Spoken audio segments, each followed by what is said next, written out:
Hi, scholars. I hope that you're having a good day, and I want you to know that I'm missing you.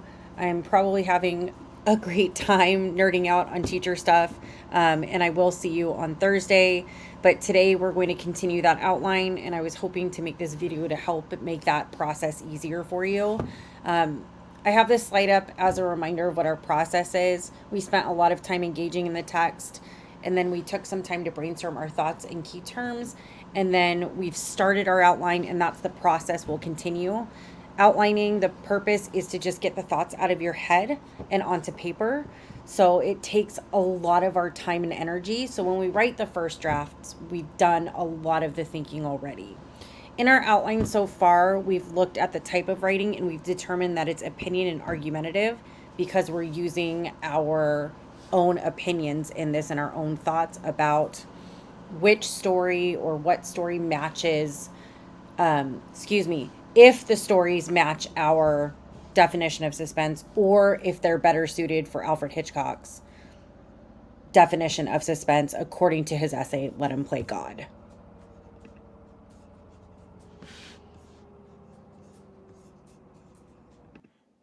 On Friday, we discussed the four kinds of hooks that you could have.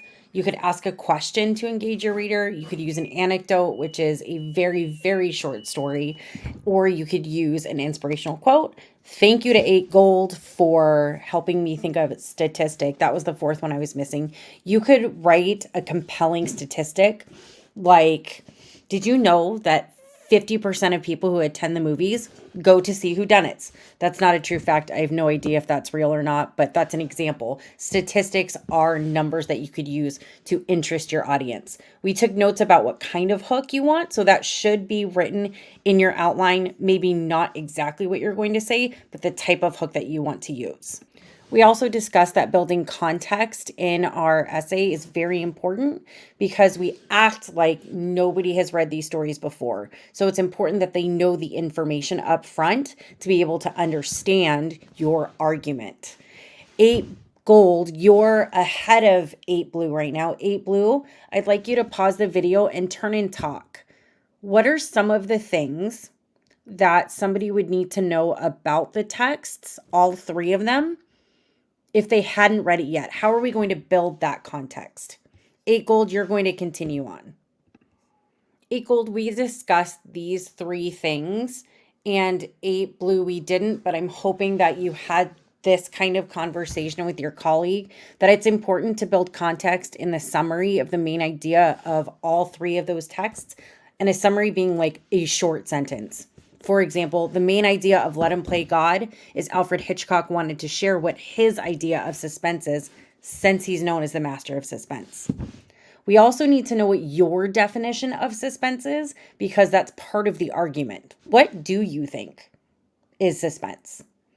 And then I've abbreviated Alfred Hitchcock. What's AH's definition of suspense?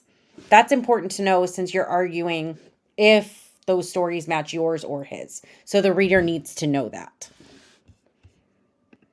In your outline, it's not a good idea to write using complete sentences because, again, we're just getting the thoughts out of our head. But if you want to take some notes, like a brief thing, my definition of suspense, for example, might be jump scares. I might want to add that note there so I don't forget my train of thought when I go to write my actual first draft. 8 Gold, again, you've gotten to this point. 8 Blue, we weren't there yet. So 8 Gold, please continue. 8 Blue, you're going to pause in a moment to have a quick conversation, please. So I'm not the owner of all of your ideas because I know you know what this stuff is. So what do we include in a fantastic thesis? What are the elements that make up a great thesis? 8 Blue, turn and talk. 8 Gold, continue on. Every great thesis answers every part of the question, and it includes, in this case, all of the titles and the authors. So we should see 3 titles and 3 authors in your thesis statement. The thesis statement comes last in an essay because that's your lasting impression with the reader, and it helps transition to your first body paragraph. I have linked for you a great example, thank you, Ryan Hensgen, of what a great thesis looks like or might be. You might want to take a look at that if you want to jot down some notes about what your thesis might look like while it's fresh in your mind. After we've outlined our introduction, we need to move to our first body paragraph. And with argumentative piece, it's very important that we use evidence and reasoning. Make sure you circle that under body paragraph so you are aware of what you're doing. Now, in a body paragraph in an essay like this, here's how I like to split my outline, although you don't have to. I like to split it for one side to be evidence and the other side to be reasoning. So it's clear to me that I need reasoning for every piece of evidence. I want to remind you again that we're not writing complete sentences. That would take way too much time. Outlines are to get the thoughts out of our head and onto the paper. What might our first paragraph be about? Go back to the thesis. What are we arguing and what would make an effective first paragraph? Everybody should pause the video at this time and turn and talk about it before you continue on, please.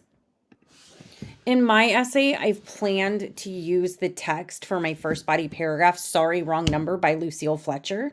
You could have alternatively